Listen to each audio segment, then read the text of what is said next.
اعوذ باللہ من الشیطان الرجیم بسم اللہ الرحمن الرحیم قال اللہ تبارک وتعالی فی کلامہ المجید وفرقانہ الحمید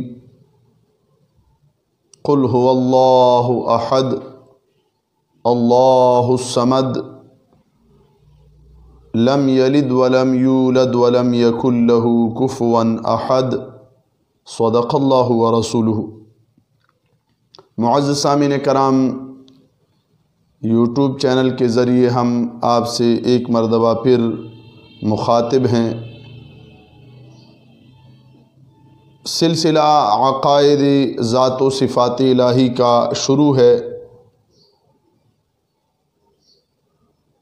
آج ایک اور عقیدہ ہم ذات و صفات کے متعلق پڑھ رہے ہیں۔ عقیدہ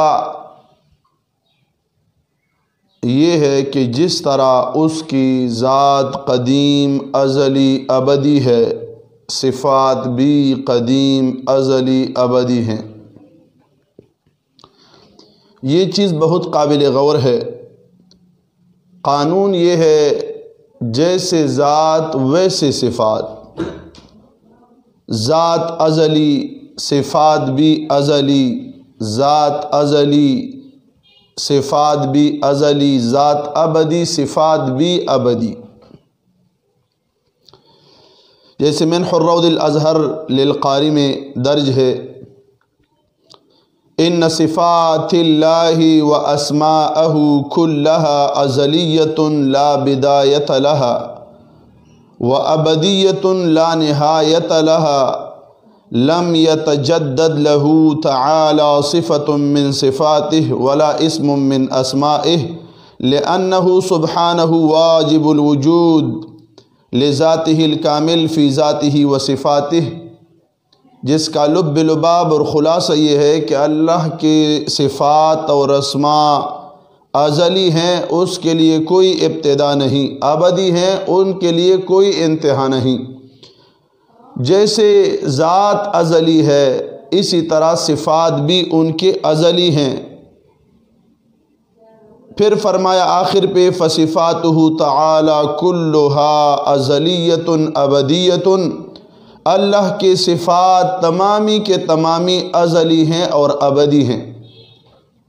تو گویا کہ اللہ جل جلالہ اپنے صفات میں بھی وحدہ لا شریک ہے، ازلی اور ابدی صفات ہیں، اور یہی معبود برحق کے صفات ہیں۔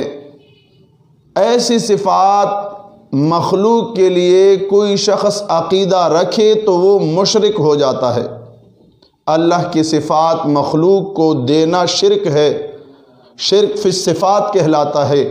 تو شرک کے مقابلے میں توحید ہے، تو توحید کیا ہے کہ اللہ کے صفات ازلی ہیں ابدی ہیں۔ کیونکہ ذات ازلی اور ابدی ہے تو قانون یہ ہے کہ جیسے ذات ہوں ویسے صفات کا ہونا ضروری ہے۔ اس کے بعد عقیدہ سنیں، ذات و صفات کے سوا سب چیزیں حادث ہیں۔ یعنی حادث کا کیا معنی؟ پہلے نہ تھی پھر موجود ہوئیں۔ اللہ کے ذات کے علاوہ، جیسے کہ شرح العقائد النصفیہ جو ہماری معتبر کتاب ہے عقائد کی، اس میں عالم کے نیچے لکھا ہے، اے ما سوى اللہ تعالی من الموجودات مما يعلم به الصانع يقال عالم الاجسام وعالم الاعراض وعالم النباتات وعالم الحیوان الى غیر ذلك۔ فرمایا کہ جو اللہ کے ما سوا ہیں وہ تمام موجودات جس سے صانع کو پہچانا جاتا ہے وہ حادث ہیں۔ معنی کیا حادث کا؟ پہلے نہ تھی پھر موجود ہوئیں۔ اور یہ بنیادی فرق ہے۔ صفات الہی کو جو مخلوق کہے یا حادث بتائے گمراہ بددین ہے، اور جو عالم میں کسی شے کو قدیم مانے یا اس کے حدوث میں شک کرے کافر ہے۔ تو خلاصہ کیا ہے؟ خلاصہ یہ ہے کہ اللہ جل جلالہ کے ذات اور صفات کے متعلق یہ عقیدہ ہے کہ ان کے صفات قدیم ہیں، ذات قدیم ہے، صفات بھی قدیم ہیں، ذات ازلی ہے، صفات بھی ازلی ہیں، ذات ابدی ہے، صفات بھی ابدی ہیں، اور مخلوق کے متعلق ما سوی اللہ کے متعلق یہ عقیدہ ہے کہ وہ حادث ہیں، پہلے نہ تھیں پھر موجود ہوئیں۔ یہ بنیادی فرق ہے اللہ کے ذات مخلوق کے ذات میں، اللہ کی صفات اور مخلوق کے صفات میں یہ بنیادی فرق ہے کہ اللہ کا ذات اور صفات ازلی ابدی قدیم ہیں، ہمیشہ سے ہیں، ہمیشہ کے لیے ہیں، اور مخلوق کے ذات اور صفات کے متعلق یہ عقیدہ ہے کہ وہ حادث ہیں، پہلے نہ تھیں پھر موجود ہوئیں۔ یہ ہمارا بنیادی عقیدہ ہے اللہ کے ذات اور صفات کے متعلق اور مخلوق کے متعلق۔ ہمارے چینل کو آپ صحیح معنوں میں سنیں اور ان کے دروس کو قلب و دماغ میں جگہ دیں، اور اگلے درس کا ہمارے درس کا انتظار کیجیے۔ وآخر دعوانا الحمدللہ رب العالمین۔